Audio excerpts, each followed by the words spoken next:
Hello everyone, it is time for another recitation. This time we are looking at how to make our first React application that interacts with an API. So what I would like to do is I would like to recreate the website XKCD.com, which if you're not familiar with it is a wonderful comic about lots of various nerdy topics, but fundamentally the website is this little box right here. We have a comic in the middle of our page, which has some cool hover text, and then these buttons, which will get us to previous comics, first comic, last comic, so on and so forth. Well, how do we do this? Thankfully, the creator of this comic has been kind enough to create a JSON API for us. So we can make a request to either of these endpoints, which is what we call the URL that we request. It's an endpoint. This one will give us the current comic, and this one will give us the comic equal to the number we have right here. And if we click on this in our browser, we can actually see the JSON response, right? The JavaScript object that this returns. If you're in Google Chrome, you're going to see something similar like this. Firefox has this nice parsed view for me, and there are extensions for Chrome that do similar things. But we can see this is all the data that we need to actually display one of these comics on our page. We have the image URL, a title, the alt text, which is what the hover text is, and we can get any comic we want. And this is all we really need to recreate this website. There's a sticking point, and that's going to be cores. However, I'm going to ignore that for a second, and we're going to talk about how we actually get this information into our React application. So we're going to go over here. We're starting from nothing. I'm actually going to go in and I'm going to uncomment, or I'm going to comment all of the CSS I wrote while writing this the first time, except for this very basic stuff with the dark background, just because I think it looks nice. And we'll add that all back in at the end. So we have our React application here, just a basic starter one, but I've imported a dependency. And this is Axios. It's one of many libraries that's going to let us make network requests to APIs. There is a fetch function that is built into the browser that you can use. However, I'm not a huge fan of its interface, so I'm going to prefer to use Axios. And I just went ahead and already ran yarn add Axios, and if you yarn install this project, you'll find it. And so what Axios does is Axios gives us a bunch of member functions: get, post, put, and delete. And what these allow us to do is I can say Axios get, and then I can specify the URL that I want to request, and optionally some data that I want to send along with that request. But what about these names? Well, React doesn't like that. Let's get that out of there. When we talk about network requests, there's no hard and fast rules. However, most of the internet has agreed to standardize on a system called REST. And REST is a set of guidelines that dictates how we make requests, how we ask for data, and how we send data. There's other systems like SOAP and GraphQL, but I'm not going to talk about those today. If we look at the network tab of our developer tools, we can see all the requests that the browser makes while it's loading the web page. And we'll notice that we have our status codes, which is going to tell us if a success was successful or not. 200 indicating success, 300s indicating other things, and 4 and 500s indicating failures. There's also the method here, and that corresponds to those different verbs that I mentioned that Axios gives us: get, put, post, and delete. Those are the 4 main ones. Those are the ones that you are likely to see. And basically what this system allows us to do is it allows us to specify an endpoint which is a URL, and what we want to do to that endpoint. So for example, the favicon of the page, this little icon, is at localhost /favicon.ico. That's where that picture is. If I want to receive that data, then I would make a GET request. If I wanted to change that data, I would make a PUT request. If I wanted to make a new one, I would make a POST request. And if I wanted to delete it, I would make a DELETE request with those different words, those different verbs. Today we're just going to be looking at GET. We'll go into the other methods and how to use them at another time. But the important one, the one that you're going to use most frequently, is GET. You want to get some data from an API and you want to display it for the user on your web page. So the way we're going to do that is using axios' .get. However, before we do that, this is very important. We don't want to make a network request on every render, right? That would be bad. If you do that to a public API, they're going to ban you for some period of time, potentially permanently, if you make too many requests in too short of a period of time. So it's very, very important anytime you make a network request to put it inside of a useEffect or as a callback function that you trigger as will. Never, ever, ever just put it in your render function. That's going to end poorly for all of us. Remember, useEffect is used to run code sometimes. Also, while you're developing, only keep one tab of your application open at a time. If you have multiple tabs open, all of those are going to be sending requests every time you save your application and the page refreshes. So don't do that. Okay, so we have a useEffect, and this useEffect is going to run when our application mounts on the first time app is rendered. And what I'm going to do is I'm going to use that to make a request to that JSON API that is provided to me here. So I want to get the current comic, so I'm going to copy this URL and I'm going to put it inside of the axios.get method, which will go ahead and get that from the API and potentially give me back some data. However, this is not going to work. I'll get into the basics of promises and what's going on, but for now I'm going to catch and console log the error that's happening here so we can see what happens in the network log. What's going to happen is something that is strange and confusing and is often a sticking point for people trying to interact with APIs for the first time, which is CORS. So when I visit this URL in my browser, I get this data, no big deal, everything is good. Everything is right with the world.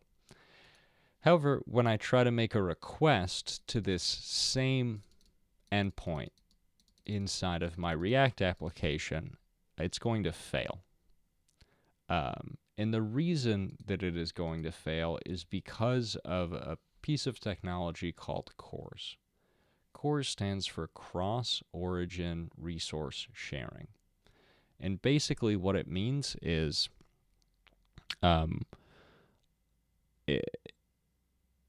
browser vendors have decided that it is in the best interest of the users of websites to only automatically make requests to the same domain. So if I'm on google.com, I can request all the google.com stuff that I want.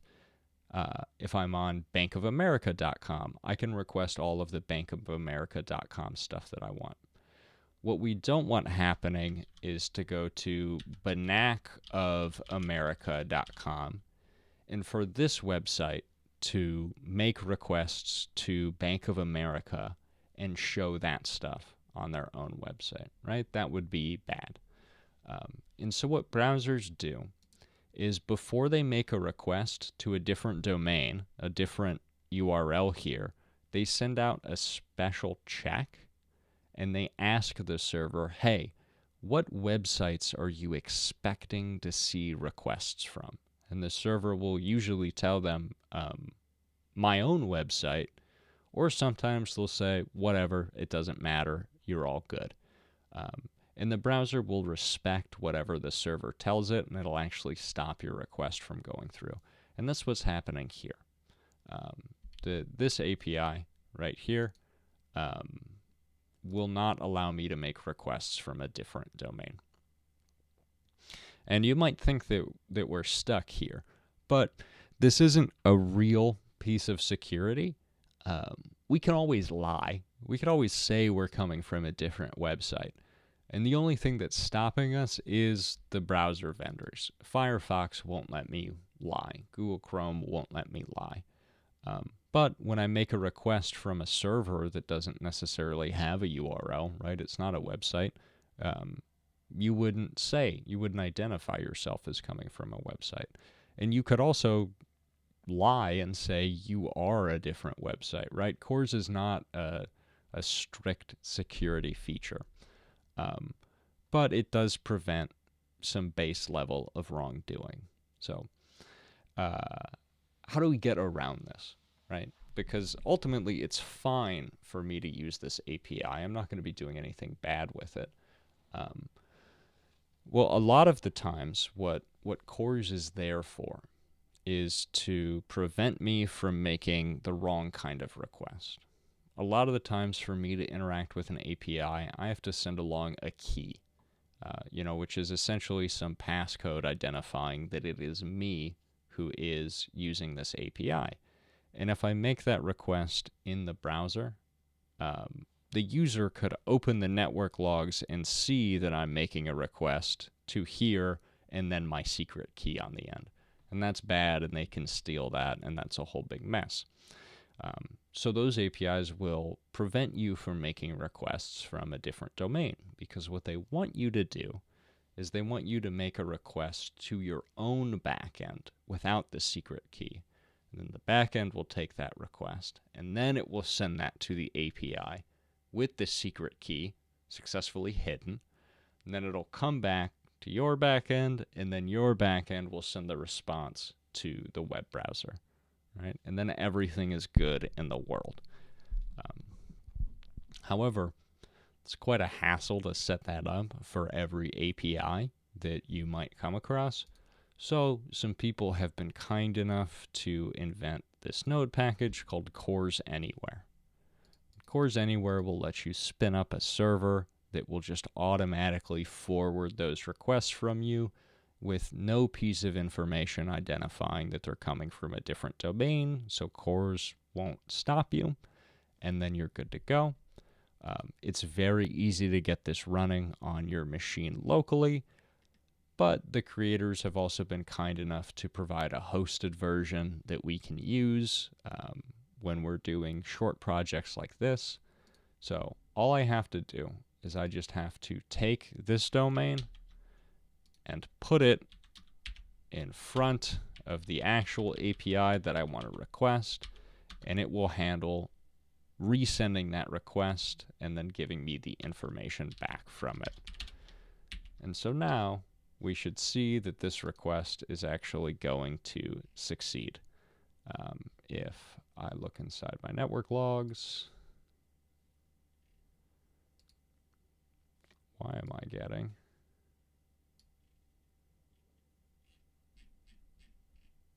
that? Let's get the result.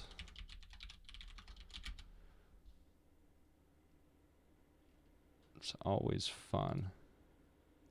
Oh, yep, no, there it is. That's good. Why is it not showing a 200 in my network logs?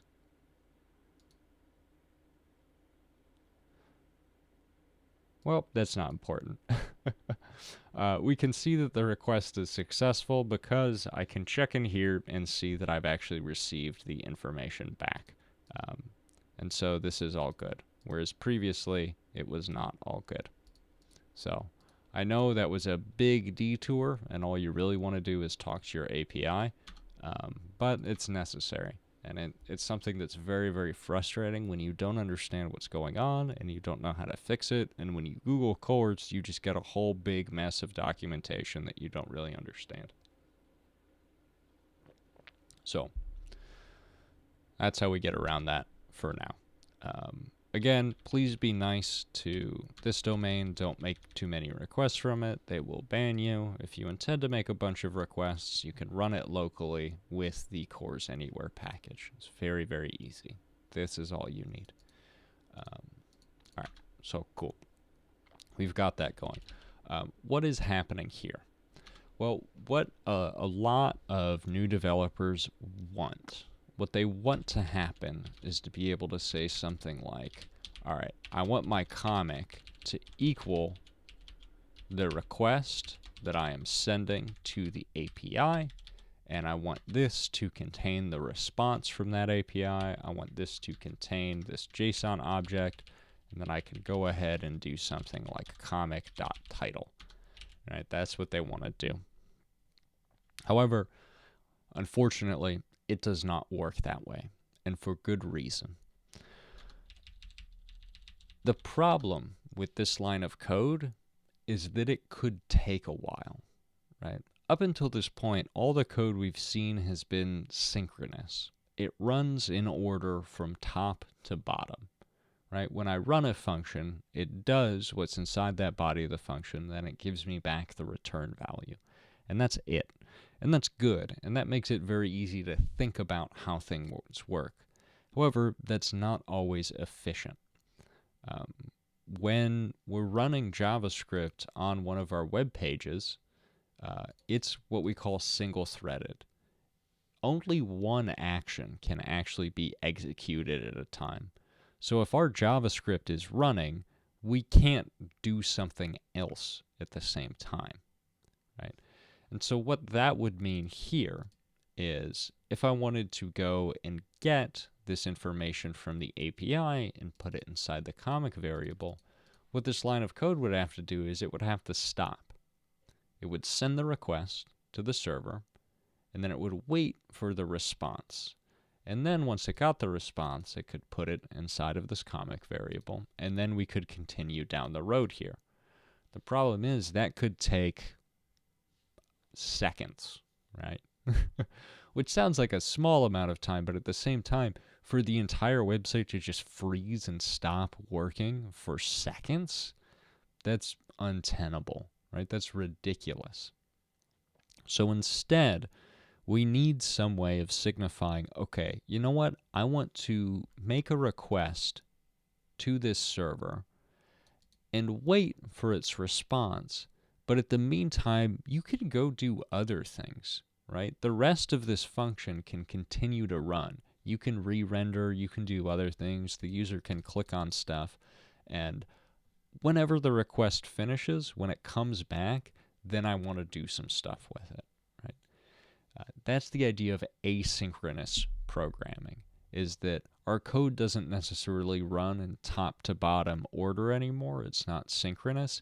Instead, we can initiate actions and then react to them once they've finished, asynchronously, out of order. Right? And so that's what the idea here is. When I call axios.get, what I'm actually producing is a thing called a promise. And we can see what happens here. I can console log the value that I get back from axios.get. And I can remove this reference to comic. And we can see that what I get back is this value called a promise, and we can see that its state at the time that it was console logged is pending. What this promise represents is it represents that desire that I have to make a request to this server and go do other stuff, but then when it finishes, right, when the request is done, I want to come back and do whatever I need to do. And we call that a promise, which is, honestly, I think that's a cute name. And when it was first made, the state was pending, right? It was still running. And this is a weird thing about JavaScript, but if I expand this, nope, oh, it's not going to do that. Aw, that's lame. Sometimes when I expand this, it will show that it has actually finished because of the way JavaScript mutates state. But ignore me. I didn't prepare well enough for this. The way we interact with promises is with this series of methods that I showed here.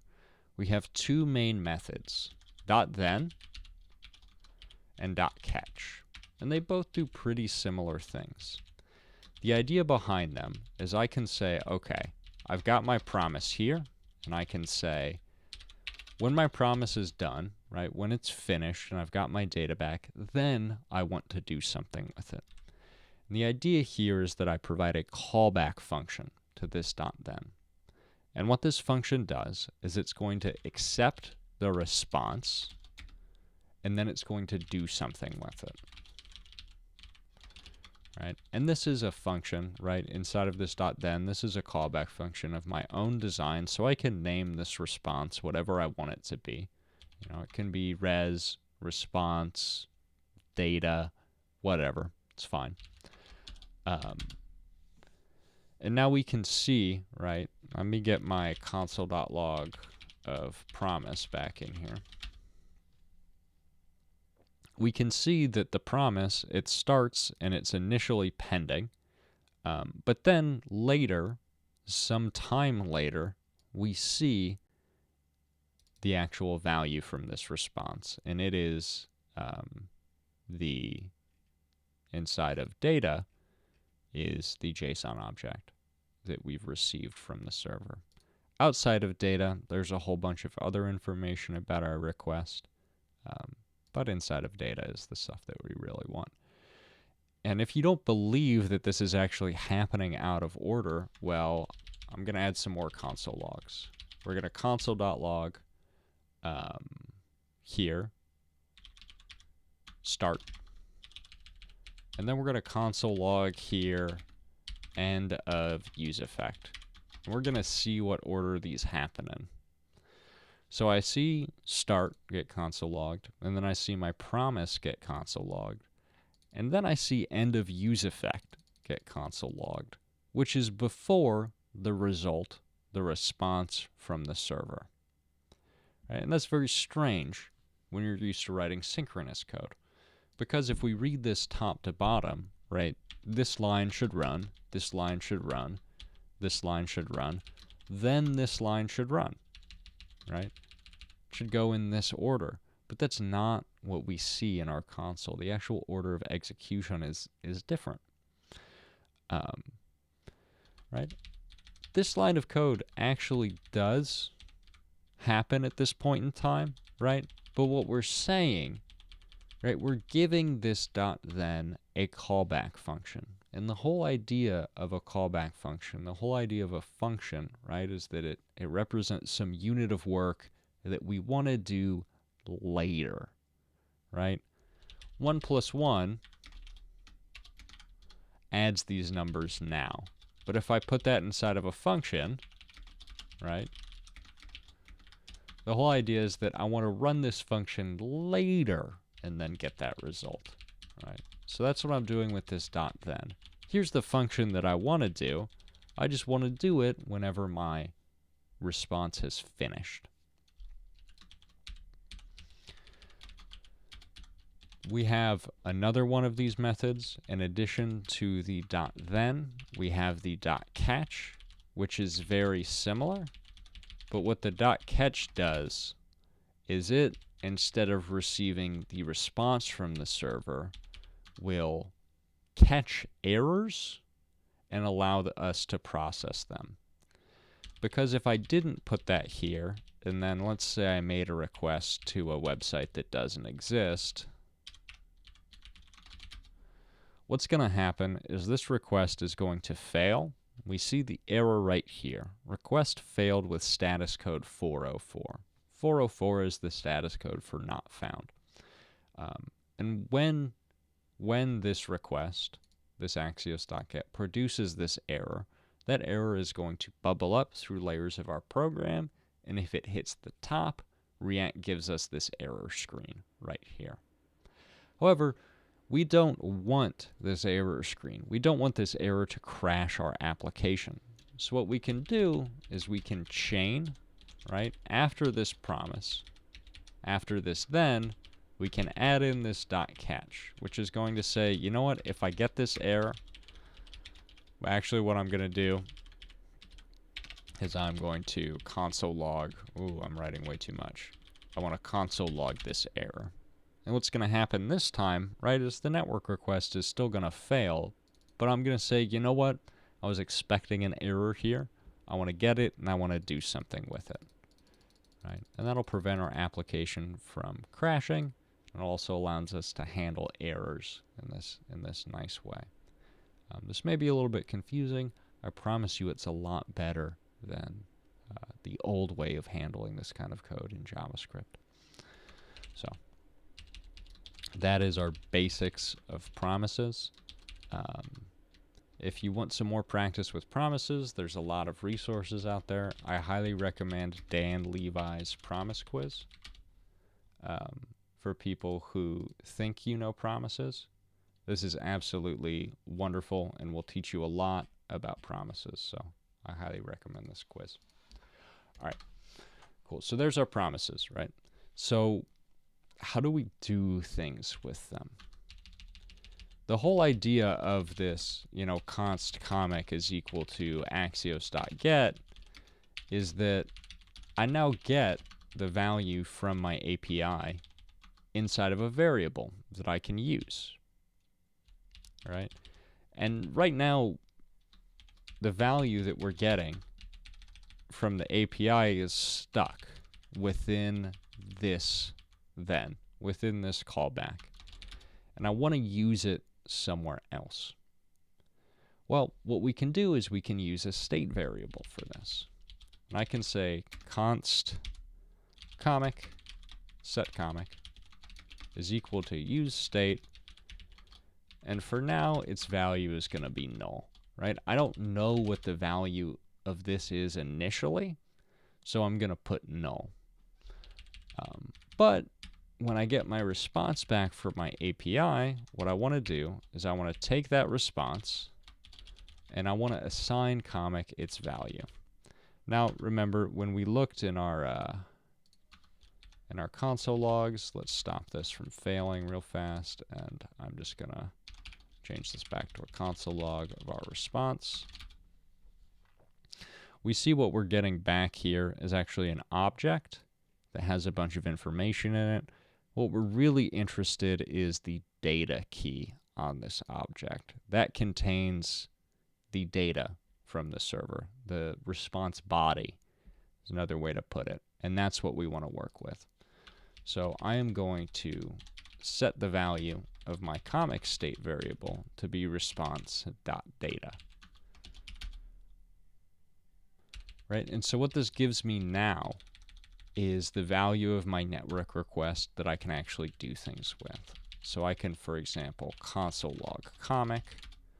We're going to see on our first render, right, the first time the React application puts itself on the screen, the value is going to be null because we don't know what it is. But eventually, when this request finishes, we're going to get the value of the comic inside of this variable, right? And so, potentially, we could do something like comic.title. The problem here is this is going to cause an error, right? Comic is null. That's because we don't actually set the value of comic until this network request is finished. So the first time around, comic isn't going to have a value. Very frequently, you're going to see it like this instead of null. Comic is undefined, same error, essentially the same thing. We don't actually know its value until the network request is finished. So what we can do is we can make use of our logical operators. And I can say, you know what? If the comic exists, if it has a truthy value, I can use this and. What this does what the AND logical operator does is it says, are both of these true? If so, give me the value on the right-hand side. So if comic is null, that's a falsy value. It'll say, you know what, they're not both true. I can just say they're not true right now. Otherwise, I can give you the value of comic.title. And this is a neat little trick, and we can see we have the title for this comic in our application. And if you watch, it's not there initially. When the request finishes, we're going to come through, and we're going to see that we have the comic here, right? This is going to be super annoying to do every time we need the value from our comic. So I'm going to show you a little trick here. If our comic doesn't exist, the exclamation point being the not operator gives us the opposite of the value we're applying it to. So if we don't have our comic yet, then I'm going to return a div that says loading, right? So what this means, right, is if our comic doesn't exist yet, I'm going to do this, I'm going to return this, our function is going to stop running. So I know from this point on, everywhere from here down, my comic is going to have a value, and I'm free to just write comic.title. Boom. Easy peasy. So now let's go ahead and try to get this thing on the screen. So we have our title. I'm going to add an image tag, and I'm going to set its source prop. And source is going to be comic.image, img. And that's going to allow me to create an image and then dynamically set the URL to its value using that response from our API. And there we go. Right, there's our comic, straight from the internet, straight from a dynamic API. If we were to wait until tomorrow, it would change when we refresh the page, which is pretty cool, where I'm not going to do that. Instead, what I want to do is I want to copy the functionality of this site, which gives me buttons that will allow me to click on them and get different comics. So I'm going to need some way to trigger these network requests at will. Right? And so I'm going to need to use the other endpoint that was offered to me here, which is xkcd.com and then the number of our comic /info.0.json. So what I'm going to do is I'm going to write a function, right? Const, let's call it fetch comic. What this is going to do is it's going to take in the number for our comic, and then it is going to make an axios.get request to, let me just copy this cores anywhere part here, and you know what, we'll just get this whole thing. Right? But instead, I want to make a request for this specific comic. So this is going to make a request, and it's going to get that specific comic. I want to handle the response whenever this request is finished. I want to get the response, and then I'm going to set that into my comic state variable. So response, set comic to be response.data. I'm also going to put a catch on here. If I get an error, I'm going to console log this error. If I wanted to, I could put this in another state variable so that I could display perhaps the error message to the user. I'm not going to really deal with those for now. So we're just going to ignore them. We'll console log them if they come up. But now I have this function, which is going to allow me to get any comic that I want. And notice it hasn't done anything, right? All I've done is defined this function, which will allow me to get a specific comic number that I'm interested in. So I need some way to trigger this, right? If I want to get a different comic, I need to, 1, decide what this number is going to be, but 2, kick off this request. So what I'm going to do is I'm going to add a button here. And this is going to get the previous comic. And the way this is going to work is on click. When we click this button, I'm going to initiate fetch comic. I want to get the previous comic. We can see within this object that we got back from our server that we have this property called num. And that gives us the number of our current comic. So if I want to get the previous comic, well, it's just going to be comic.num minus 1. So now, when I click on this previous button, what it's going to do is it's going to make that request for us, and then when it's finished, it's going to set the value of our comic variable, and we're going to see the previous one. Right? Now we're interacting with this API. We at will can click this button and go back to a previous comic. And that's pretty cool, right? That's very neat. Our application can talk to another one anywhere in the world, and we can do valuable, interesting things with it, right? XKCD gets, I don't know, millions of hits per month, and this is the only functionality that it has, is these different buttons, and we can recreate that here, right? That's most of the reason why people visit this website, right, is the buttons, and we have that power, so congratulations. But this isn't quite everything that we want to do. We want some different buttons up in here. Specifically, we want this entire row. Right? And so we're going to learn how to create all of these in turn. But before I move on, I just want to stop here and ask, do we have any questions with what I've gone through so far?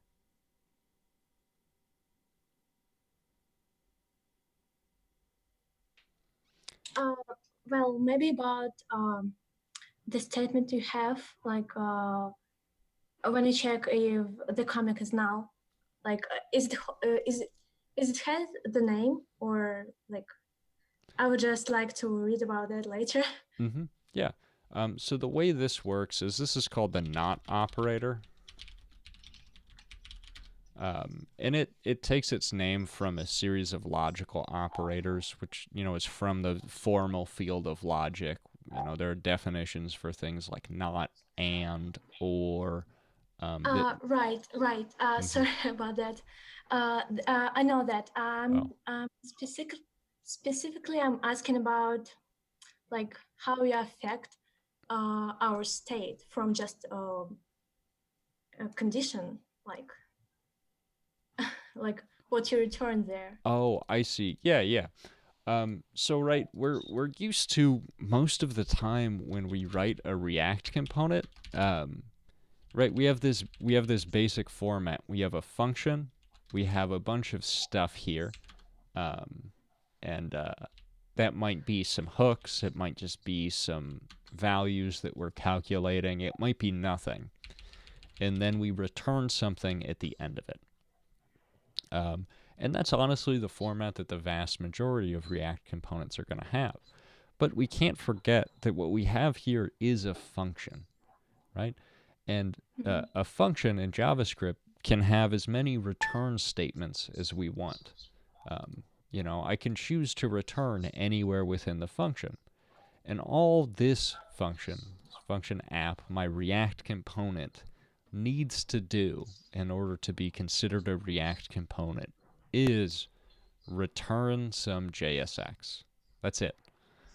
That is the complete definition of a React component, as it has to return some JSX, right? So I can combine those two things. I need to return some JSX, but I also have a JavaScript function where I can write this return keyword as many times as I want, wherever I want. So what I can do is I can shortcut this function. And I can say, you know what? If my comic doesn't exist, then I want to return something different. I want to return this div that says loading in it. And just like any function in JavaScript, when we reach a return statement, the function will give that value to whoever called it, and then it'll stop running. Right? When I return, I'm very specifically ending the operation of my function exactly right here. And so if our comic doesn't exist and we return the value of loading, then the rest of the function, this second return statement, won't execute. Our function will stop here. So what that means is that gives us a guarantee that past this point, our comic must exist. Right? Our comic must have some value. Because if it didn't, if it were null, right, I could also write this as comic triple equals null. If it were null, we would have returned loading and the function would stop running. So I know from here on out, our comic must exist. Right? It must have this value. Otherwise, we would have returned and we'd be done. Does that make sense? Yeah, thank you very much. I understand now. Yeah, great. It's a very cool thing. It's super useful to have, you know, this kind of conditional here. If we were using TypeScript, TypeScript would be smart enough to know as well that our comic has to have a value, which is super useful. So that's how we use that early exit. But I'm going to see here that I get this weird thing that happens, right? When I first load the page, I see loading, and then my comic shows up. And when I press this previous button, the comic doesn't immediately switch over as well, because it's not loaded yet. It has to finish that network request. So we get this period where there's kind of no feedback. There we go. And I don't really like that. I would like to see loading again. So what I could do is I could say, you know what, at the start of this function, I'm going to set my comic to be null again, and then only when this request is finished am I going to put a comic back inside of it. Right? So now when I click this previous button, we get loading for a split second, and then the comic comes back into existence. And that works. That works totally fine. However, we might want to keep that value of comic around, you know, just in case. So what we're going to see very frequently is instead of using the value of comic to figure out if it's loaded or not, we're going to use another state variable for loading. Because there's other cases where this could fail us. For example, right, if this request never gets to this then, if it instead jumps over to this catch, instead we get an error, well, now we're stuck in this loading state forever, right? And that's not good. That's not what we want. So I'm going to use another state variable, and this one is going to be called, surprisingly, loading. And I'm going to set this to be true initially. And then whenever I make a request, I'm going to say, you know what, I'm starting a request. I'm going to set loading to be true. And then when I'm done with the request, I'm going to set it to be false. So I'm going to have to expand my .then a little bit. I want to set my comic to have the comic inside of it, but I also want to set loading to be false. Same thing here. If I get an error, right, I want to console log that error, but I also want to indicate that I'm no longer loading. So I'm going to set it to be false there. Same thing here. I'm going to set loading to be true, and then when this is done, you know what? Instead of writing this twice, I'm going to show you. I'm going to show you an advanced move, which is there's secretly a third method on our promises. There's then and there's catch, but there's also one called finally. And what this one will do is after our then or after our catch, I'm going to do something to kind of wrap this up, right? In either case here, I want to set loading to be false, So it doesn't matter which one runs, whether we have the then or the catch. After either of them, I want to set loading to be false. And this does the exact same thing as writing it here and here, but just a little bit different way of doing that. So now I can use this loading variable to indicate if I want to return loading or not. If loading, right, then we exit early, we give back our loading div. Otherwise, we're going to render our comic. And now this is a slightly less obvious guarantee. You know, the comic must exist past this point, not because I've guaranteed it, but instead I've convinced myself of this fact. I've decided, you know what? Loading, whenever loading is going to be false, that must mean that our comic exists. However, this is not entirely true, right? I no longer have that strict guarantee because I have the case where instead an error happens and I no longer have a comic, but loading is false. So really, I still need a second if here. If the comic doesn't exist, I'm going to return another div that has, oh, something went wrong. And hopefully a user is never going to see this, but now I know that my code is going to be correct. And anywhere past this second if statement, I know comic has to have some value. It's got to have a comic in there. So I'm good. Right. So now we have our loading state popping back up whenever we hit this previous button. And that's all right and good in the world. Do we have any questions here before we start doing the other buttons? No, it was pretty clear. Thank you. Cool, thank you. Okay, so we have our two functions. We have our fetch comic, and we have this initial comic. You know what? Let's just work our way left to right. So I want to get this button, which brings us to the first comic. And you know what? That one is pretty easy, because all I have to do is make this button again, and instead of getting the one before the one we're on, I just have to get comic number 1, right? So when I click first, we're brought all the way back to the first comic, and we're good, right? Except for the fact that now I can click this button, and we actually get an error, right? At this point in time, we have received an error from the API, and this request has 404'd. This comic does not exist.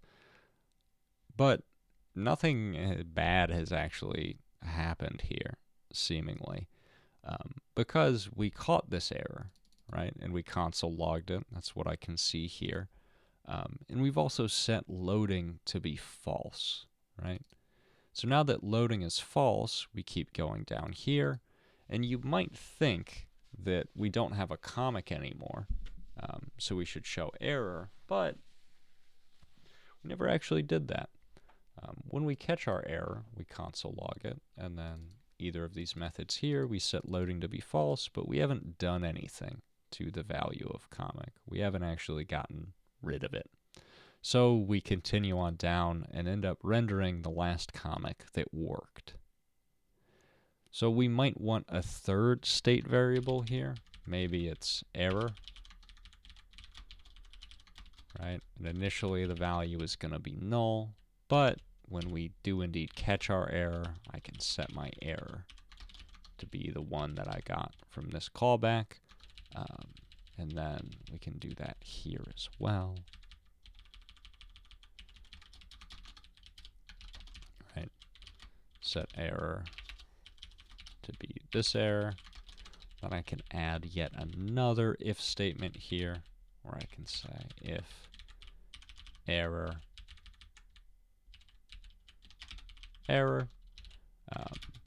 Now we can see this is starting to get verbose, and it's true. Making these kind of network requests and writing this kind of asynchronous, out-of-order code means that kind of lots of things can happen. And we have to handle all of those as React developers. We have to make sure the state of the world stays in sync with all of these things that are happening, and that takes work. Or we can combine these. We can make this a little bit more succinct. If our comic doesn't exist, or we have an error, I'm going to stop early, and we still know past this point that we're going to have a comic. So this is our real meat, the real good stuff in this application. And we can pretty these up if we wanted to, but this is hopefully what users are going to be looking at most of the time. So now we have these. We've got a lot of state here. I'll show in a future video how to make a custom hook so that you don't have to write this inside of every React application, React component that makes a network request, because you do end up with basically these three things: your success data, your loading state, and your error state. But now we have all three, and our application should be able to handle any set of issues that come upon us. If I go to the first one and I click previous, I get the error. Oops, something went wrong. However, I don't want that to happen, right? If I go to the first comic, it doesn't even make sense for me to be able to click on this previous button, because I already know, right? I know as a smart developer that that is going to result in an error. So what I could do is I could put some conditional logic in here, and I could say, you know what, for this previous button, I can say if the comic dot number, or num, sorry, if comic dot num is greater than 1, only if I know that there's a previous comic to get, do I want to try to get the previous comic, right? So if I go to first and then I click this, nothing is going to happen. Right? Cool. I've avoided this error, right? Now I know my user can't get there and nothing wrong will happen. And this is good. You know, this works, right? This is cool. But we're kind of missing out on some nice browser features. And this is very easy to do as a React dev, is get super into kind of writing our JavaScript logic to prevent, you know, me clicking on this button doing anything, and not realizing that at the end of the day, we're still using browser technology. And the button element, the literal button tag that ends up on our page right here, long before React existed, has always had an attribute, a prop called disabled. And if the value of disabled is true, then we can't click on this button, right? I don't get my hover effect. Clicking on it does nothing. And this happens, you know, at the browser level. This just button doesn't work. And we can do cool things. We can style buttons while they're disabled using different CSS if we want to. The disabled state is great. So what I can do is I can use some logic here to determine if I want this button to be enabled or not. The same one here. If comic.num is less than or equal to 1, let's say, then I want this button to not work. So now we'll see, right? I can click it here. This works totally fine. But if I go to my first comic, now it doesn't work. And I even get this nice visual indication that it is not going to work. And I can get rid of this if statement and simplify that callback right there. So don't neglect your browser features, right? Still got to know about these things, even though we're in React land. So disabled is your friend. We could even add a disabled here. If I know that we're on the first comic, right? If comic.num is equal to 1, well, then it doesn't make sense to be able to click first again and make an unnecessary network request. So I can disable those two buttons and not need to complicate this logic in here. That's pretty neat. Also, I managed to break the browser renderer for a second. That was cool. So let's go ahead and make the next two, which is going to be next and latest.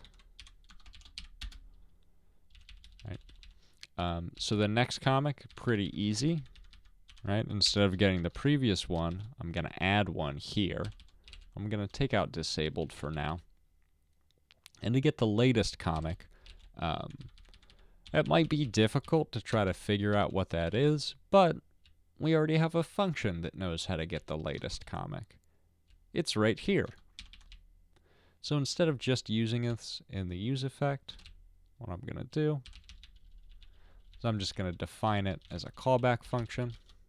Right? We'll call it const fetch latest comic. What this is going to do, it's going to do all of these things, right? Because this is just a function, right? The argument to useEffect is just a callback function. I can just decide to give it a name here. And then I can say, here I'm going to fetch the latest comic. And now that I have this defined with this name, I can come down to this latest button and say, you know what? I'm going to fetch the latest comic when I'm clicked on here. And that's a great way to reuse our code. That's a great way to not repeat ourselves. And you know what?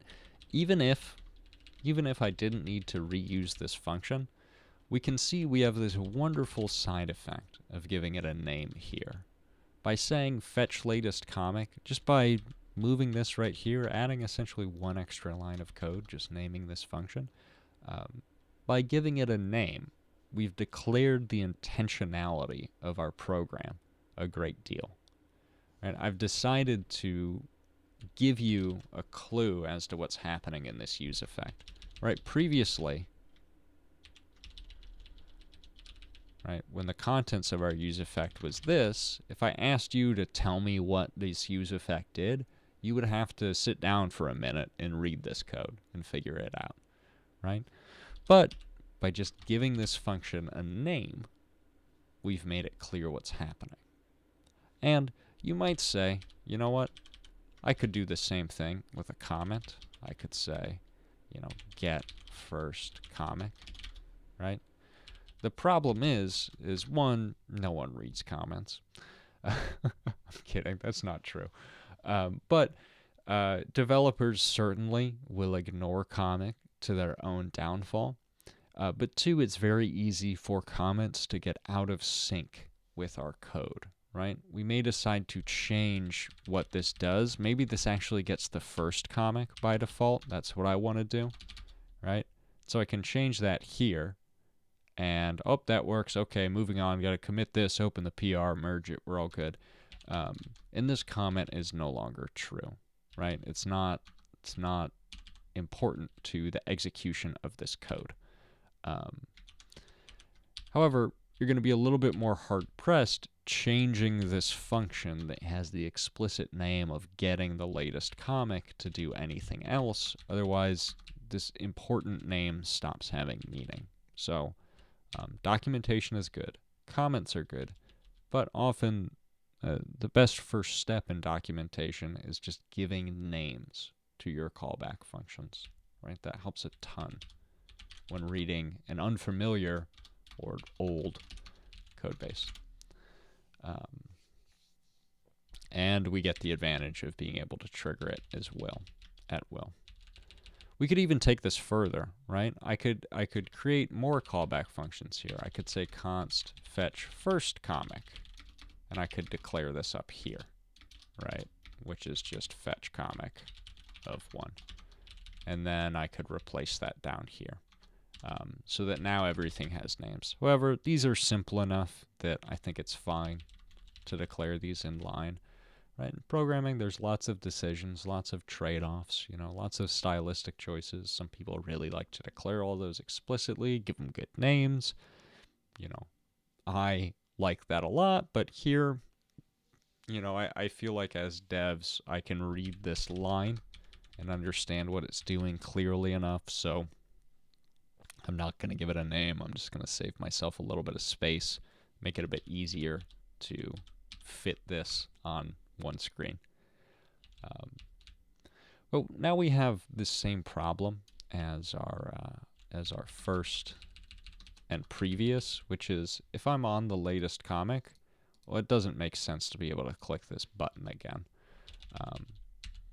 Right, so I want to add disabled here, and if our comic.num is equal to what? Right, is equal to what? So this is a bit more interesting because how do I know if I'm on the latest comic or not? And the answer to this is somewhat the API is bad. Oftentimes, when we look at a response from an API that contains paged data, right, meaning it doesn't give me everything at once, there's more data, you know, after it, before it, the API will give some indication of that. There might be a next num in a previous num value here, because, I don't know, maybe these aren't sequential, right? Maybe they skip a number because, you know, XKCD /404 is reserved for not found, right? This would actually be a bug in our assuming that the previous comic is always one less or one more. So we would want the designers of this API, maybe us, to actually give us the next or previous values. Sometimes you'll find the entire link in here that you need to make the request to, and that's very nice. But we're not given that information. So we need to figure out how to do that on our own. And luckily, the way that we've decided to construct this application is that when the page first loads, we do indeed fetch the latest comic. So what I can do is I can add another value here, const latest comic num, set latest comic num. It's initially going to be null. I don't know its value. I prefer to use null when I don't know what something is, as opposed to undefined. Undefined kind of says to me like, oh, yep, this value could be here. It could not. I like null as an explicit use of like, hey, this thing should have a value. It just doesn't yet, right? I know it's missing, and hopefully it won't be later. But it's explicitly null. However, that doesn't really matter. So now, when I fetch this latest comic, I'm going to go ahead and set the latest comic num to be the response.data.num. And that will allow me to know what the number of the latest comic is as soon as my application is done loading for the first time.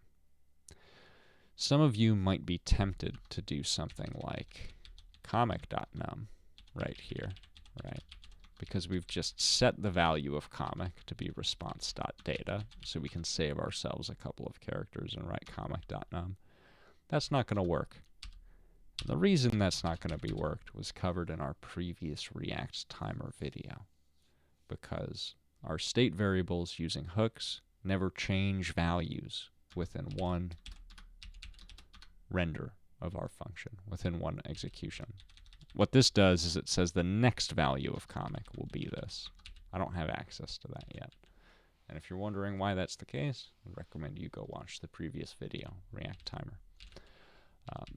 So now I know the latest number of our comic, so I can say if our comic num is equal to latest comic num. Is that how I said that? Yeah, latest comic num. Right? Nope. Lastest. Oops. All right. That seems good. All right, yeah, now this is disabled when we're on our latest comic. But since I've stored this in state, it remains there. So even if I go to a previous comic and then over to the next one, this is still going to be disabled. And we also want to disable our next button under the same conditions, right? When we're on our latest comic, don't go get the next one. So now our last button before we completely reproduce XKCD.com and declare ourselves talented coders is this random here, right? This gets us a random comic.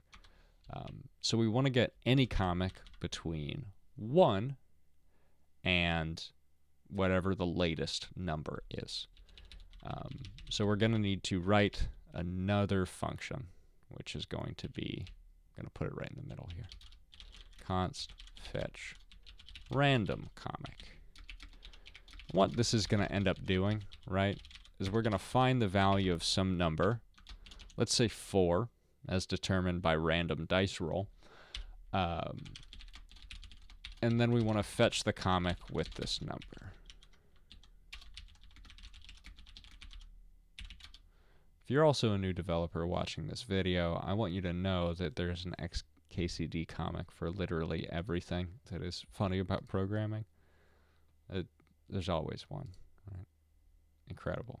Very talented man made these comics.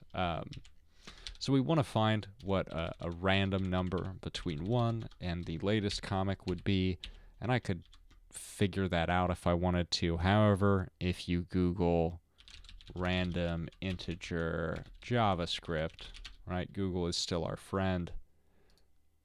We'll get to the math.random page on MDN, and MDN gives us this nice value here. Oh, this is for integers. This will give us decimal numbers as well.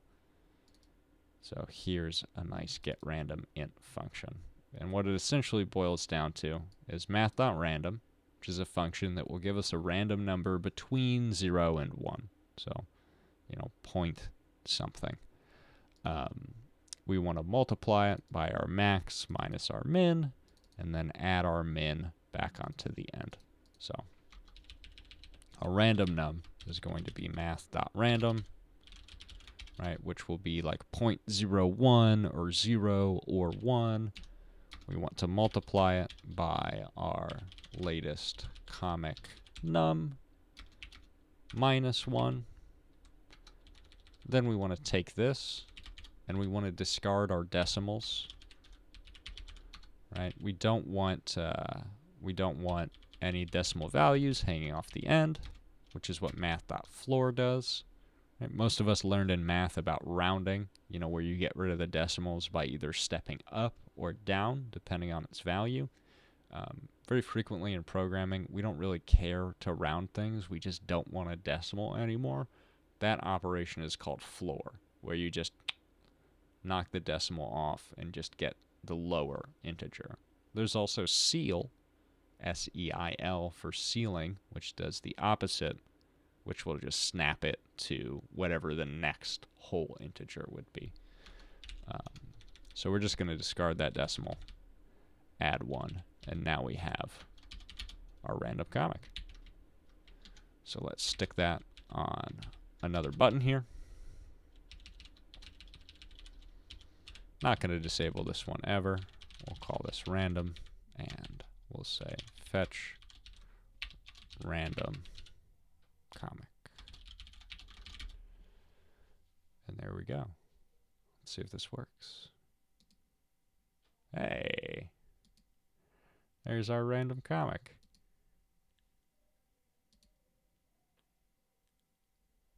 All right, cool.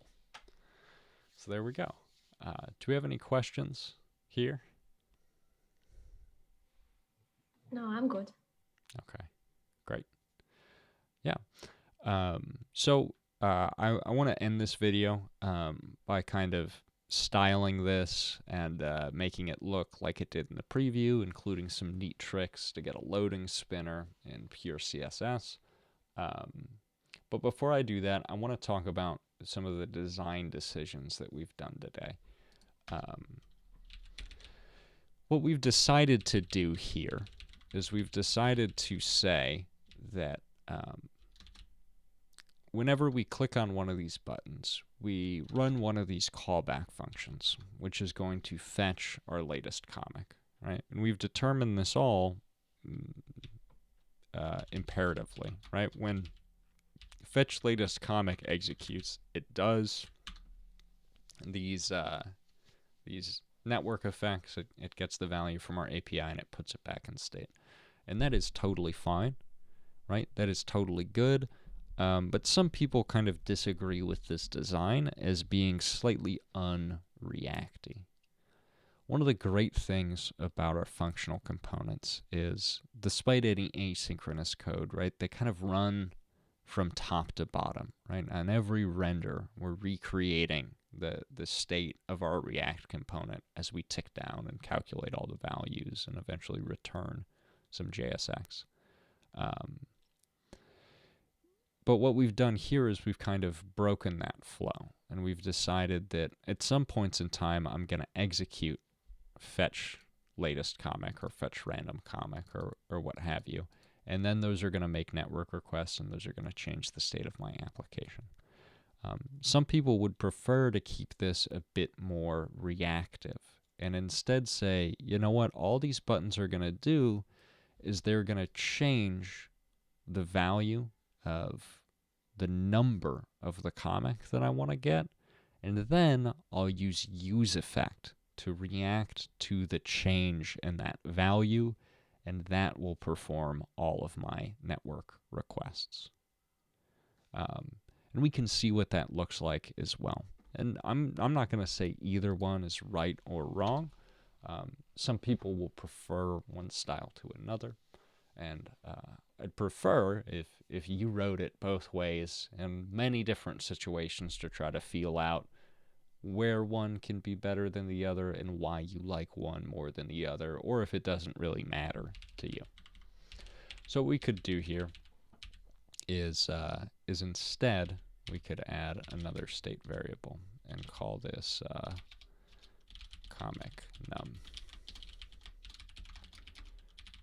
Right? useState, it's going to be null initially. What I'm going to do is I'm going to come here and I'm going to say this useEffect depends on the comic num. And whenever the comic number changes, I am going to go and make my network request to get that num. If comic num is null, like it will be the first time our React application renders, then I want to go ahead and fetch the latest comic. Otherwise, I want to fetch the comic for that number.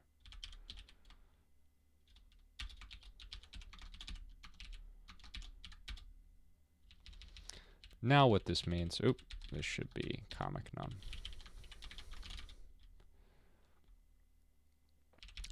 Now what this means is that I can leave all of this code the same, but I can change what these functions do here. So instead of clicking this actually fetching the first comic, all this is going to do is set our comic num to be 1, right? And the previous function, same thing. We're just going to set comic num to be -1.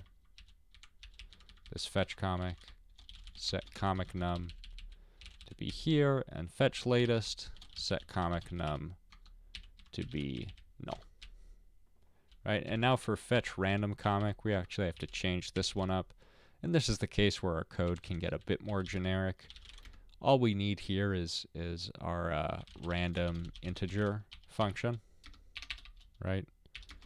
Which we could steal directly from MDN, but it's going to take a min and a max, so on and so forth. To do this, I'm just going to repurpose this function and call it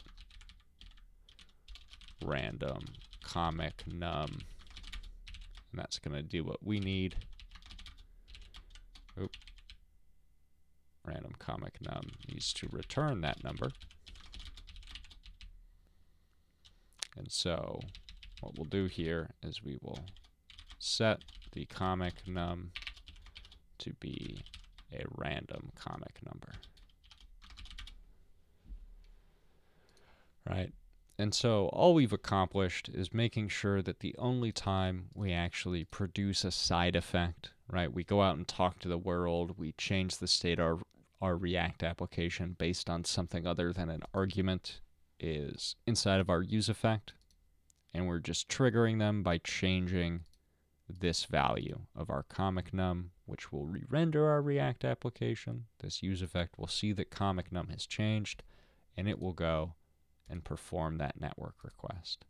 And this is going to work exactly the same, right? Nothing is going to appear different to our user. Some people are going to prefer this style. Now, I'm guessing that some of you are going to think, hey, this seems like extra work. Why did we do this?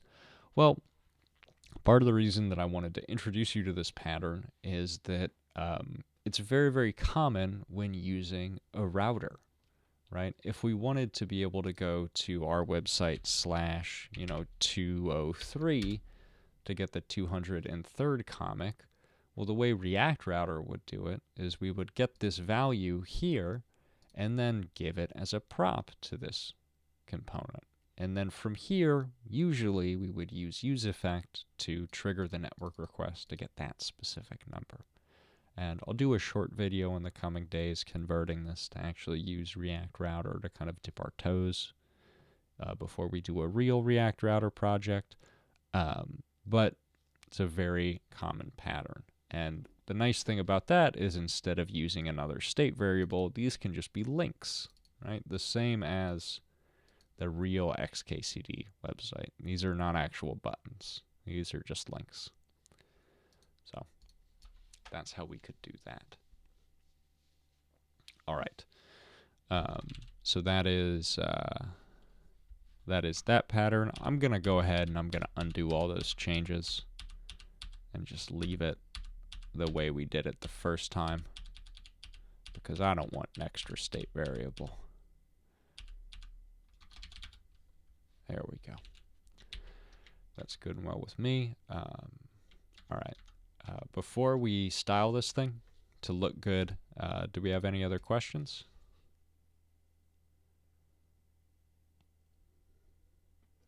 No. All right, cool. Let's just get this thing looking nice, right? I like CSS. I think it's fun. I think it's a good way to kind of wind down these videos. So we've started out by just setting the margin in our body to 0, dark background color, nice fonts, and a nice foreground color. So let's go ahead and style this thing a bit more. So what I want to do is let's get this comic title in an H1. Right, get that nice and bold. Okay, so that's going to help a bit. I'm going to go ahead and I'm going to style this H1 with text align center, get it in the middle.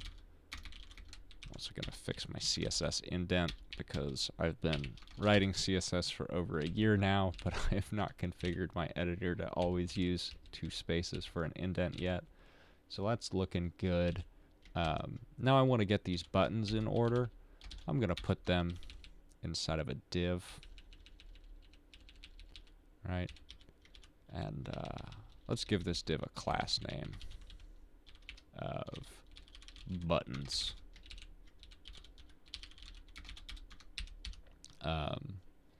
Let's go ahead and put display flex on this. Actually, you know what? Yeah, let's put display flex on this. And then I want to justify content. Remember justify, right? Justify content is going to work on our main axis. If our flex is a row, it's going to describe how they lay out on a row, and align items will be the other axis, the vertical axis for a row. So I want to center these. right? I do want to give them some spacing. So what I could do, right, is I could style the buttons on these, and I could say the button, and then let's give them a margin right of, let's say 1 rem. Yeah, that looks good. But I actually have just a secret margin on this last one that's actually throwing off their ability to be centered that I don't like. So I could use a pseudo selector, and I could say, you know what, this button, but, that's the wrong way to write that. And I could say the last child, which is going to be the last button that appears within buttons, is going to have a margin right of 0.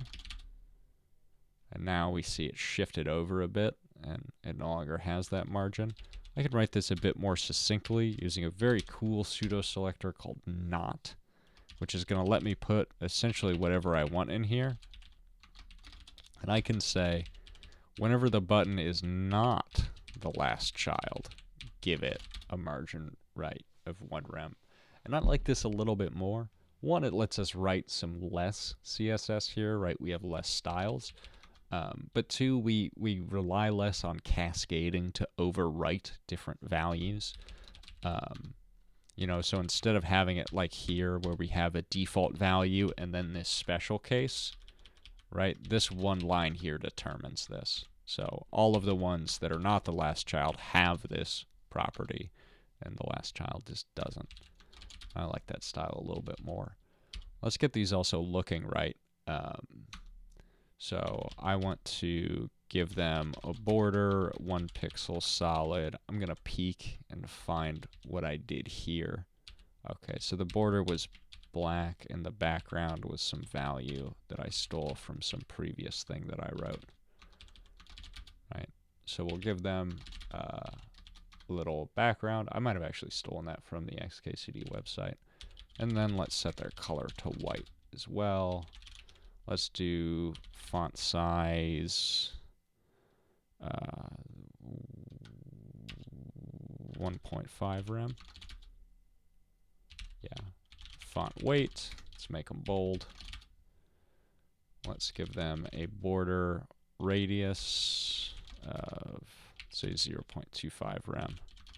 Just feels good to me. No, I like 2.5 rem. That was good. And now I want to get some hover things going on it. First thing that I love doing always on my buttons is setting cursor to pointer. So that way when you hover over the button, you get like the link pointer, which I feel like is such a good get in terms of just making your application feel responsive on hovers. That's good. Then let's add a pseudo selector for the hover style. I'm going to go ahead, I'm going to take my background and I'm going to darken it a bit, which I'm going to use the sass function to do that. Just darken this by 10%. Right, so now when I hover over this, this changes. Very, very easy to animate this by setting transition for background to take 0.3 seconds. So now when I hover, I'm going to get this little transition time here, which is perfect. And then let's go ahead and give buttons, say 1.5 rems of margin on the top and bottom. Just separate that out a bit. So that is looking good. I'm going to go ahead and actually make use of the class name I have on app and make this display flex direction column, and then say align item center. Right, when we're in columns, align item still works off the off axis, but now that's going to be horizontal. So that is going to vertically center these column elements, which is going to get this image in the middle too. So now we have these. Oh, I should add some padding to my buttons. Let's give them 0.5 rem of vertical padding and say 3/4 rem on the sides. No.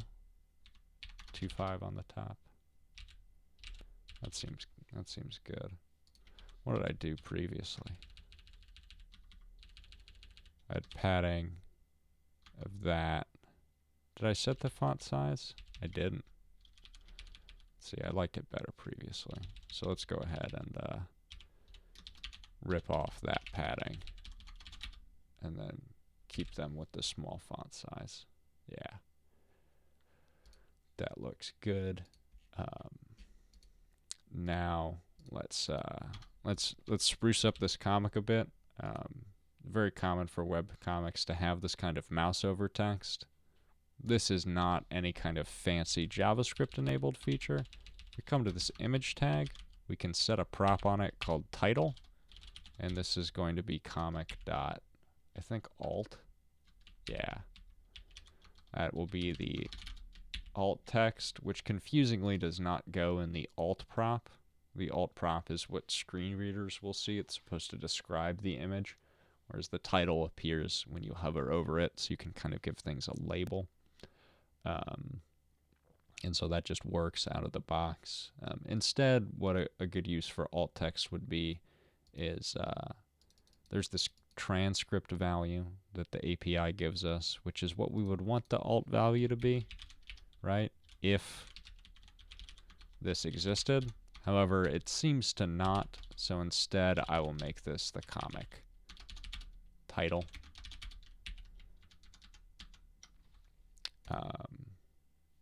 React will yell at you if you have images without an alt value, which is very nice. I love the default React linter. For accessibility reasons, your image tag should always have an alt explaining what it is. Here, my alt is disappointingly bad because it's just the comic title. But if you know that you don't need an alt, if this is just a decorator image, then that linter reminds you that you should probably just give it an empty alt tag, so screen readers will just skip it. From here, we could repeat this this buttons thing. We could make this a component. Call this comic buttons. It's gonna have to take some props from get a destructor because that is what I love doing. I'll just put that in here. Actually, need that inside of a return statement. Right, and now it's going to get mad at me because it needs these props. So what I'm going to need is the value of my comic. I'm going to need the fetch comic function. I'm going to need the latest comic num, and I'm going to need fetch random comic. Now, some of you might not like this interface. You know, it might be bad, but I'm just going for kind of speed here. Oh, we also need fetch latest comic. There are ways of improving the props here, but I'm not going to go over them. You can experiment with trying to get this to feel nice and reusable, but I'm just going to render comic buttons and give them all the props. For example, we don't need this comic object in its entirety. I could just give the num fetch comic, latest comic num. Whenever you see yourself passing in like all of these props that just have the same name as your state variable, right? There's usually some pattern that you can use to improve this. So maybe we generalize it. You know, we give props for the on click for each button and disabled for each button, or maybe we could use children to kind of just do that ourselves, but keep them, you know, nice and styled. But these are things for future videos and for experimentation on your own. All right. There we go. So those are good, and now I can just re-render it after the image as well. So we've got it on the top and bottom. So that's good. We now have this issue of when I click and change this comic, we get this very ugly loading state. So let's spruce that up. I will give this div a class name of loading.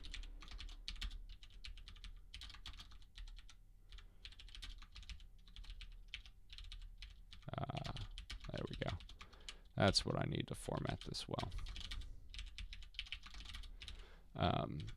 And what I want is a loading spinner. And there's certainly some great loading spinner SVGs we could drop in here. There's certainly some great React libraries that we could add here.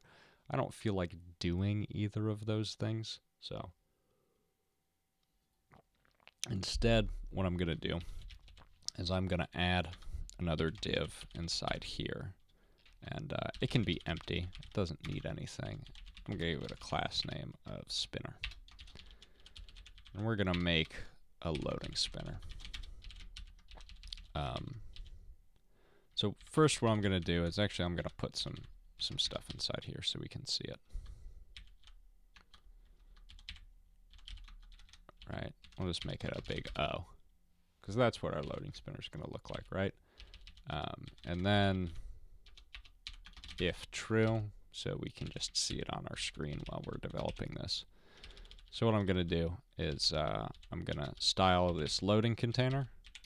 I'm going to center it by saying height, actually min height. The minimum height of this container is going to be 100 VH, which is our vertical viewport height. And then its height is going to be just as large as it can be. And then we'll give it display flex with justify content center and align items of center. So now our little O is centered. And now I'm going to make our spinner class. And there's a couple ways we can do this in pure CSS. Take this out of here. I can do this neat thing, and I can say, you know what, this thing's width is going to be, let's say, I don't know what's good, 60 pixels. Height is 60 pixels. And then I can give it a border of, let's say, 3 pixels solid white. And now I have a square. I can give it a border radius. Border radius of 100% or 50%, slightly more correctly. And that'll give us a circle. What I could do here that's kind of neat is I could say, you know what, instead of the full border, let's just give it the bottom border. And now I have this kind of crescent moon. And then I can animate this. I can get this to spin by using the @ keyframes decorator. I don't know what the actual term for the @ things are in CSS, I realize now. I'm going to call this spin. I'm going to write an animation that starts with a transform. I'm going to rotate 0 degrees. Right, we're going to start there, to, and then from, we will go to 360 degrees. Can't forget our semicolons. And then I can say animation, spin, repeat, infinite. I think that's the right syntax. Nope, spin, time. Okay, yeah. So the time it takes, apparently 1.3 seconds is good. And then this is going to be the interpolation, which is, you know, our easing function. How do we get from the start to the end? Just going to make it linear, right? And then repeat an infinite number of times. So now we get that spinning. I'm going to go ahead and bump these up to 100 each, a little bit bigger spinner. And that's pretty cool. However, most of our loading spinners, right, we have this kind of hunk of line segment instead of this kind of crescent moon.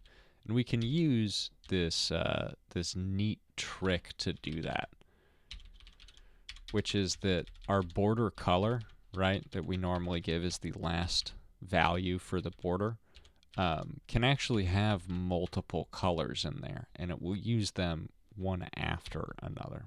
So what I can come here is I can come to my spinner, and I can say overriding the value here, right?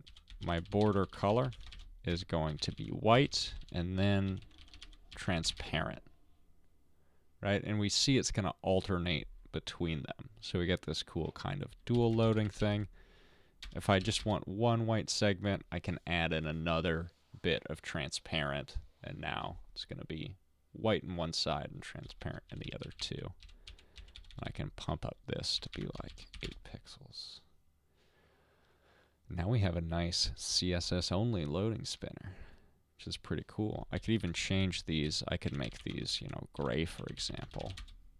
And now it looks like it's spinning within, you know, some circle with a background, even though just the whole thing is spinning. But yeah, that is that's a neat loading spinner. So then let's flip this back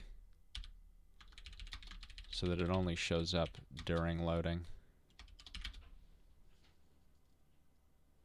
Right, and there we go. We do have this unfortunate, still kind of flash pop-in of whenever we load, everything disappears and and then pops back in once the request is finished. And honestly, there's no good way to avoid this. In the future, there might be with you know, React suspense and stuff like that. But for now in React, handling loading states well is an involved problem. Because ideally, what we want to happen is for as much of what can be on the screen to remain on the screen, but certain things are going to need to be disabled. Placeholder elements are going to need to be there, right? And that's annoying. And this is an arduous and manual task for us as React developers, because sometimes we can get away with this if loading in this early return, but other times we can't. And we're going to need to be able to handle this at each point that we require use of the value of comic. And so the way we're going to do this is instead of having this early exit, we're going to make use of those logical operators that I talked about earlier. And thankfully, JavaScript is about to get a lot nicer to us by including a thing called a nullish coalescer and optional chaining. For now, those aren't in JavaScript, so I can't use them now. They are in TypeScript, if you like TypeScript, which I'm a fan of. But instead, we're just going to use and here, and we're going to say, you know what? Actually, well, this is a great use of the ternary. If our comic exists, right, then I want to display the title. Otherwise, I want to display a string that says loading. Right? And so that'll work for the title.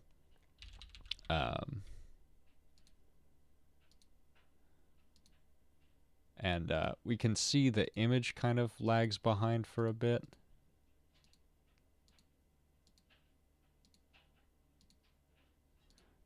So we're going to want to take care of that as well. And what I'm going to do is I'm going to say, if we're loading, oh, this is, I wrote the wrong code here. If we're loading, right, then I want this value of loading. Otherwise, I want the comic title. Right, so now when we're loading, we see that loading there.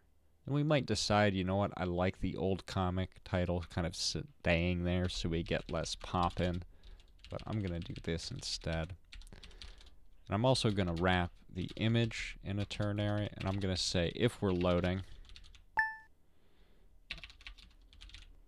then I want to return my special div with the class name of loading and the div inside of it with the class name of spinner. Otherwise, I want the image from my comic in there. So now we see that while that comic is loading, we get our spinner. However, we no longer need this thing to be a minimum height of 100 vertical units. Let's just say 400 pixels. Is that good? Yeah, maybe 350. Seems more average height of our comics. And we notice we do get this kind of pop in as this image is loading. So maybe we want to give this image a class name and say comic. And then I can also say comic. Let's give it a min height of 350 pixels as well. So that way, even while it's loading, we make sure that we still keep it there. And then height is 100%. No. Oh, that's because that's on the image directly. That doesn't like that. We could say object fit cover.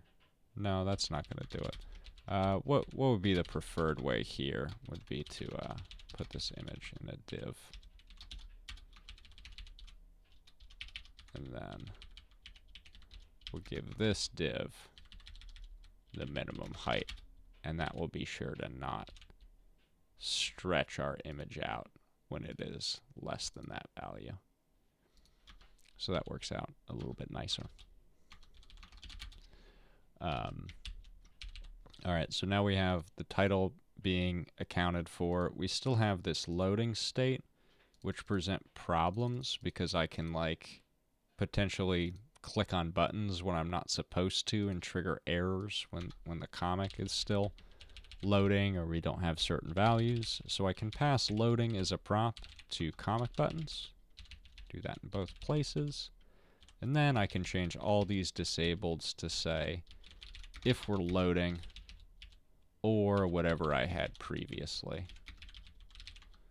And I'll also clean up this prop destructuring. Oop, wrong regular expression. That should be a comma. This is a nice way to kind of write that destructuring when it gets too large. It's all on different lines. And I can say for each of these, if loading, or whatever else, I want these disabled.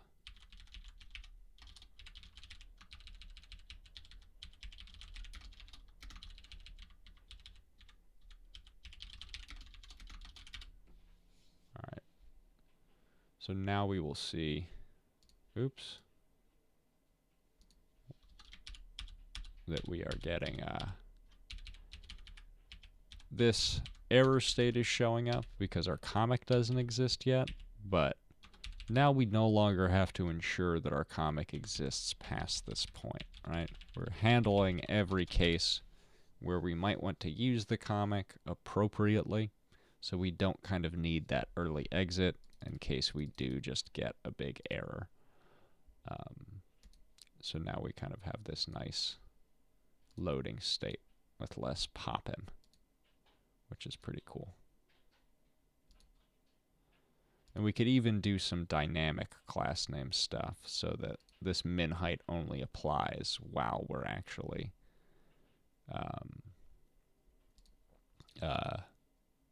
loading the image.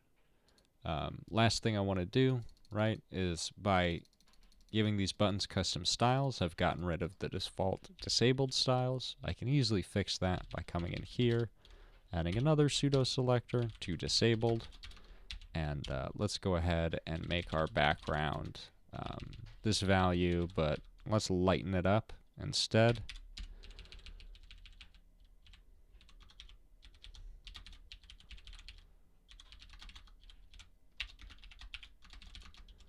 Right.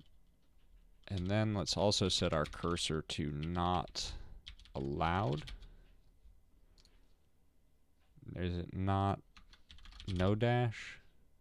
I always have to look this up. Maybe it's forbidden. I think there is in cursor. Oh, that's it. Thank you. I was right. I'm a genius. All right, cool. So we see that is not allowed. Our hover effect is still taking precedence over it. Interestingly enough, that's just an ordering issue. If disabled comes after hover, this will get applied first, right? We'll apply this background. But now that disabled is after it, that will then apply and prevent that from working. So you don't need to like double declare how that works. So now we get all of those animating nicely. Oop, we got an error. I'm not sure what did it there. Oh, it's because I'm not correctly disabling.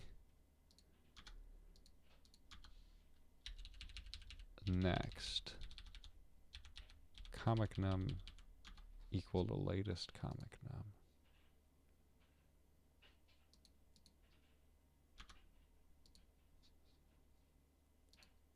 Huh. Why aren't those being disabled here? Am I still setting that correctly?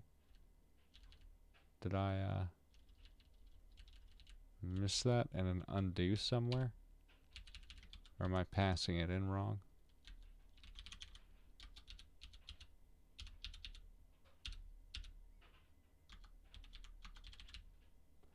What did I do?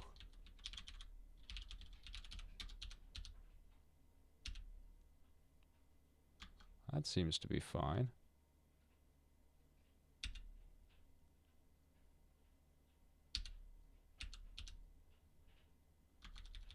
Comic.num is equal to latest comic num. Alright, well, let's console log these. So up here I have a console log for my comic. Let's add another console.log for our comic.num and our latest comic num.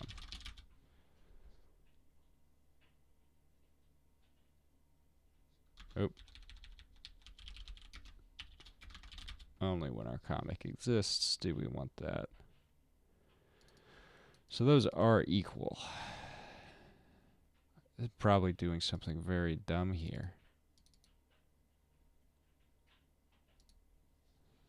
That seems like it should work just fine. That's our comic. This is our comic.num. These work, right? That doesn't.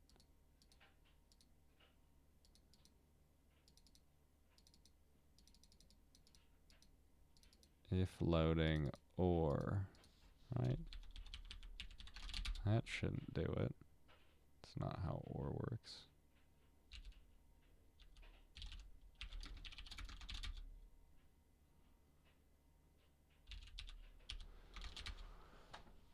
Why? Why? What?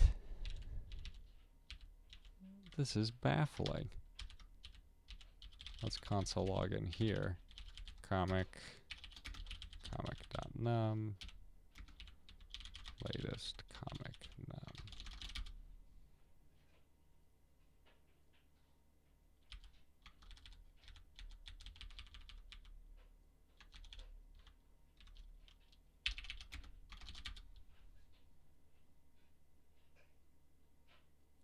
How is that false? Those are the same number. Or wait, oh no, is it really? Am I that dumb? No, this makes horrible video. Oh, I'm so confused. Why is that failing?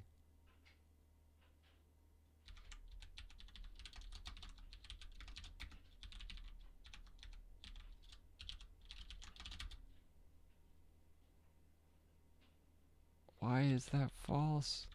They're both 2270. Oh no, I'm losing my absolute mind here.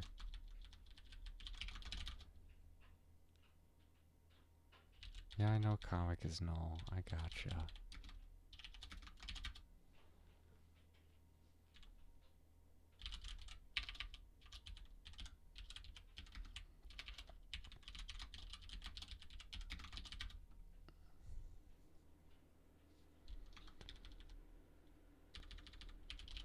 I really wish optional chaining was in. It is not. Oh, wait. What? Latest comic num is undefined. Did I misspell something? Oh my goodness. Ugh. I misspelled latest again as lastest. Oh jeez. That does not reflect well upon me. Yeah. Alright. So now all of that works. Everything is good. We handle loading states as elegantly as we can. And this is XKCD.com. This is interacting with our first API, handling CORS errors without making us cry, and how we can use some native browser features to get some neat functionality, just a little bit of ingenuity in CSS. So any questions before we wrap this up here today?